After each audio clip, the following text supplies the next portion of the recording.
When your leaders start growing leaders, that's when you're going to start seeing your strengths. That's when you're going to start seeing the value that you had from empowering others in your organization. So it's interesting enough is like a lot of people ignore that sometimes you do have leaders that grow other leaders that grow other leaders. If you have that leadership pipeline, it's going to be tremendous for your organization or your team or your family or your school or whatever you need to do, because empowering one another lets people know that they're a part of the organization. And not only that, they can one day be at the helm at any time and take that organization to the next level. So you need to have faith in them enough to build them, grow trust, and empower them to lead the organization in the future. I know when I watch, I'm just going to keep saying LeBron, because I honestly think LeBron James is one of the best leaders in the world right now. But LeBron James has Anthony Davis. He's running Lakers organization right now. That's LeBron.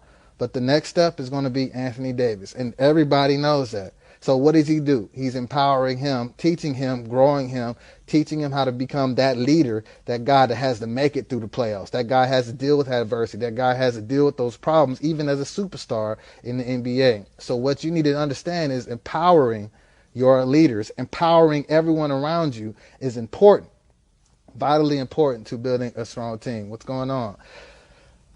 The third part in keeping it real is assist. And as a point guard, my whole life when I played basketball, because I was always a shorter guy, and I'm 5'10" now, but if for some reason everybody is taller than me, I was always a point guard. So you distribute the rock. A part of assisting is setting up other people up for success. I'll say that again. The biggest part of assisting is setting other people up for success. If you see an opportunity for someone else to grow or be a power or do greatness or exhibit their greatness, you give them that alley-oop.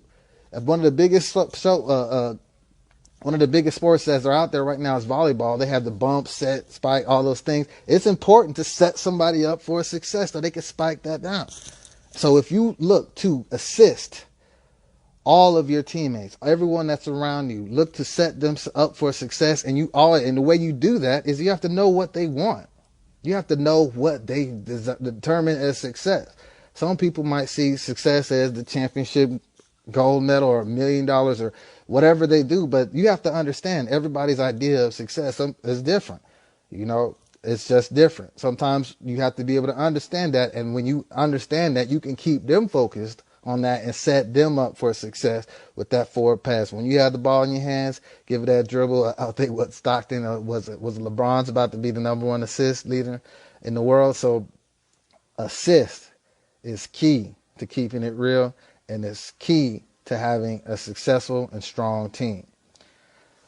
One other way to do that is through collaboration. When you collaborate, you have to make sure y'all do it regularly.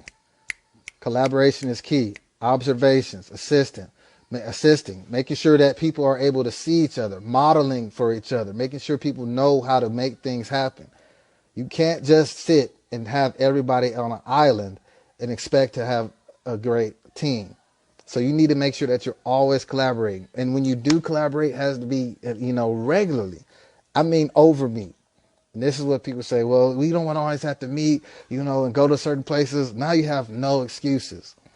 Absolutely zero excuses not to be able to meet with somebody. I was on 4 or 5 Zoom calls today with people that were all over the world. We didn't have to be at the same place at the same time. We might have all been doing different things at the same time, but we all were able to meet for hours and hours without even having to be in the same room. We all work together, looking at the same PowerPoint. So there's no excuse not to be able to set a time where you can meet and collaborate and grow each other and throw each other that assist to make sure each one is successful. The fourth way is to lead. The fourth way is to lead. Now, that is the biggest part of being on a strong team is leadership. Well, what does that mean? Well, set the vision. If you're the leader, you have to set the vision and keep the vision set and keep it moving so everybody understands it and everybody could regurgitate it to you or say it back. The vision has to be everybody's vision. And as a leader, you have to make sure everybody sees the vision. So what you do is every time you think about something, you have to talk about, this is where we're going. This is where we're going. This is where we belong. This is where we are. This is where we're going. This is where we don't have to worry about where we were. We're going to worry about where we're going. We're going to worry about how we're going to get to that top, to that next level. So set the vision. Talk about what your company is going to do. Talk about what your team is going to do. Talk about what your school is going to do. Set the vision. Nobody's going to fail. There's no everyone's going to college. Everyone's going to get a raise. Everyone's going to have that book on. So the thing about it is to make sure that you set the vision as the leader and make sure that everyone understands your vision on the team. One way you can make sure everyone understands it is everybody has to come up with the vision together. Don't come up with the vision by yourself. Don't come up with the vision on your own. You got to make sure that the vision is collaborative and everyone has input. You can't just do it by yourself. You got to make sure that everyone is a part of it. If you don't have everyone included in the vision, it's just going to be, oh, that's what Dr. Jones wants to do. He just wants to go ahead and do that for the team. No, everybody needs to be a part of it. Don't shy away from including everyone in the vision. Another part of leading is setting the example. Whatever you do, people are going to follow. Leaders, people want to be led. People look for leaders. So whatever you're doing, people are going to follow. You might not know that everybody on the team is following your example, but you could do whatever you're going to do. People are going to follow. So you have to lead by example. If that means being at work 15 minutes every day early, then that's what you need to do. If that means staying late afterward, that's what you got to do. If that means taking down notes or going to this conference or making sure these things are done, that's what you have to do. But you have to set the example. And whatever example you're in, whatever message you're trying to get across, it has to be consistent, it has to be shown. We're going to get more to that later. But it has to be whatever everyone sees. So setting the example is important. It's vitally important. It's vitally important to leading and keeping it real with your team. One thing that a leader always needs to do is recognize that there's going to be times when you're going to fail. And I think that's one key that a lot of people have not gotten towards on their team is that things are going to go bad. If you see a successful marriage, talk to them.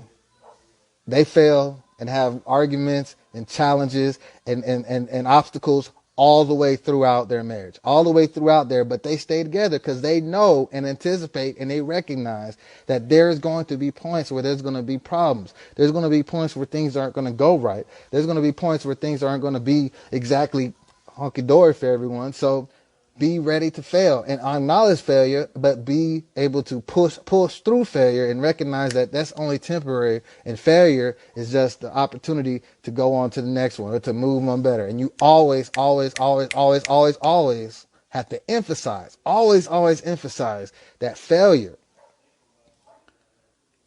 is not real. There is no such thing as failure, but you have to also acknowledge that there's challenges that there's going to be. And that even when you have these challenges, these bumps in the road, you have this amount of time to get this done, expand the time, lower the time, do all the thing, but that they're going to be challenged, but failure is not an option. And the last part of keeping it real, I think we said 5 keys. Man, so we're at 5th one, okay? And that's keeping it real. Keeping it real, 100%. Keep it 100. Respect, empower, assist, lead, and keep it real. Be consistent. Consistency is key.